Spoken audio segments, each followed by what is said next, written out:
মাঝরাতে জামাইয়ের আবদার ছিল পুডিং খাবে। পুডিং বানাতে গিয়ে যে এরকম পরিস্থিতিতে পড়তে হবে সেটা আগে ভাবিনি। জামাইয়ের আবদার বলে কথা, পারি আর না পারি তাকে তো বানিয়ে খাওয়াতেই হবে। এর আগে অনেকবারই পুডিং বানিয়েছি, তবে আজকের মতো এরকম আর কখনই হয় না। হ্যালো এভরিওয়ান, আসসালামু আলাইকুম, welcome to my new video. কেমন আছেন আপনারা সবাই? তো চলেন শুরু করি আজকের ভিডিও। তো পুডিং বানানোর জন্য যা যা লাগে সবকিছু আমি এখানে নামিয়ে নিলাম ফ্রিজ থেকে। চিনি নিয়ে নিলাম, আর দুধ নামিয়ে রাখলাম, আর ডিমটা নরমাল করার জন্য আগে থেকেই নামিয়ে রাখছি। আর এইদিকে বিকেলের জাল করা কিছু দুধ ছিল, তো ওইটুকুর সাথে আমি এই পুরো প্যাকেটটাকে দিয়ে দিলাম। আর ভালো একটা পুডিং বানাতে গেলে দুধের ঘনত্বটা যত ভালো হবে পুডিংটা তত খেতে মজা হবে এবং ভালো হবে।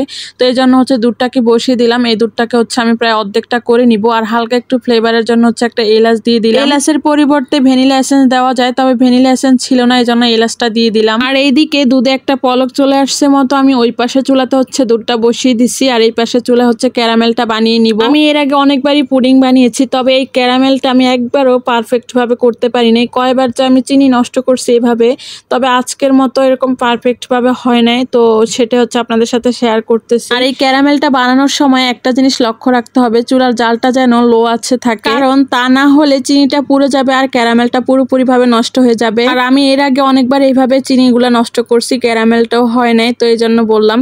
এখন দেখেন চিনিটা নিজে নিজে গলে একটা সুন্দর কালার আসতেছে আস্তে আস্তে করে। তো যে যেরকম কালারটা করবেন ওই পর্যন্ত অপেক্ষা করবেন। আর দেখেন আমার কালারটা কিন্তু রেডি হয়ে গেছে, একদম সুন্দর একটা লাল কালার চলে আসছে।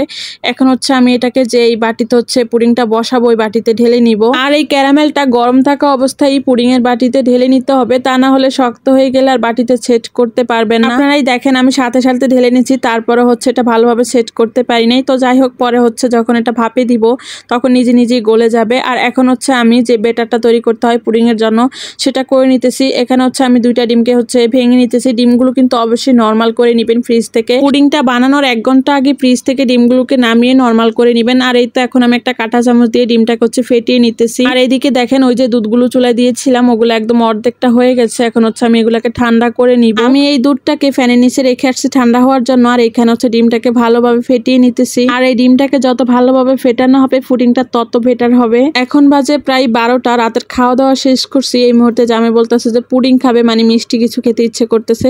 তো আমি ভাবলাম যেহেতু বাসায় আছে সবকিছু, পুডিংটাই তাকে বানিয়ে দেই। এই তো এখন ঠান্ডা করা দুধটাকে আমি ডিমের বেটারটার ভিতর ঢেলে দিলাম। আর এখন এটাকে একটু ভালো করে মিক্সড করে নিতেছি। এর আগে অনেকবারই পুডিং বানাতে গিয়ে আমি সব উপকরণ অনেকবার নষ্ট করে ফেলছি, একবারও পারফেক্ট ভাবে পুডিং বানাতে পারিনি। তাই আজকে চেষ্টা করতেছি, দেখি ভালোভাবে আমি করতে পারি কিনা। আর জামাইয়ের সামনে যদি আমি একটা নষ্ট পুডিং নিয়ে যাই তাহলে তো আমার মান সম্মান পুরোই শেষ। আর এখন আমি এই বেটারটাকে সেকে নিতেছি, কারণ ডিমের যে সাদা অংশটা থাকে এগুলো থাকলে পুডিংটা ভালোভাবে পারফেক্ট ভাবে হবে না। তাই এই বেটারটা ভালো করে ছেঁকে নিতে হবে। দুধটা জাল করে যেহেতু একটু ঘন করছিলাম এই জন্য পড়তেছিল না। তারপর তো পুরোটা সেকে নিলাম আস্তে আস্তে করে। আর এখন আমি ঢেলে দিব পুডিং এর বাটিতে। তো আমার পুডিং এর তুলনায় বাটিটা অনেক বড়ই হয়ে গেছে, কারণ ছোট বাটি ছিল না, এই জন্য বড় বাটিতে করেই পুডিংটা আজকে বসাবো। ছোট বাটিতে করলে আর একটু খাড়া হতো, কিন্তু এখন আমার এটা একদম চ্যাপটা হয়ে গিয়েছে। আর এইদিকে চুলায় বসিয়ে দিলাম একটা ফ্রাই প্যান আমি 3-4টা টিস্যু দিয়ে দিলাম। এইদিকে আমি ফ্রাই প্যানে দেখতেছি যে এই পুডিং এর বাটিটা ঠিক মতো বসবে কিনা। তারপর দেখলাম যে ভালো করেই বসবে। এরপর আমি 2 কাপ পানি দিয়ে দিলাম এখানে। চাইলে স্ট্যান্ডও দেওয়া যায়, তবে স্ট্যান্ড দিলে আমার এই বাটিটা ঠিক মতো বসবে না, এই জন্য আর দিলাম না। আর এখন আমি ঢাকনাটা দিয়ে দিলাম, দিয়ে ফ্রাই প্যানের ঢাকনা দিয়ে দিব। আর এই ফ্রাই প্যানের ঢাকনা দেওয়ার পর দেখতেছি যে ছোট ছিদ্র দিয়ে তো সব হাওয়া বের হয়ে যাবে, তাই একটা লং দিয়ে দিলাম এখানে। চাইলে আপনারা এই টেকনিকটা ফলো করতে পারেন ফ্রাই প্যানের ঢাকনাতে। আর এখন আমি প্রায় 20 মিনিট পর চলে আসলাম পুডিংটা দেখার জন্য যে কতটুকু কি হয়েছে। আর আমার চুলাটা কিন্তু মিডিয়াম আছে ছিল। তো এখন আমি একটা শলা দিয়ে দেখতেছি যে পুডিংটা পারফেক্ট ভাবে হয়েছে কিনা, মানে উঠানো যাবে কিনা এখন।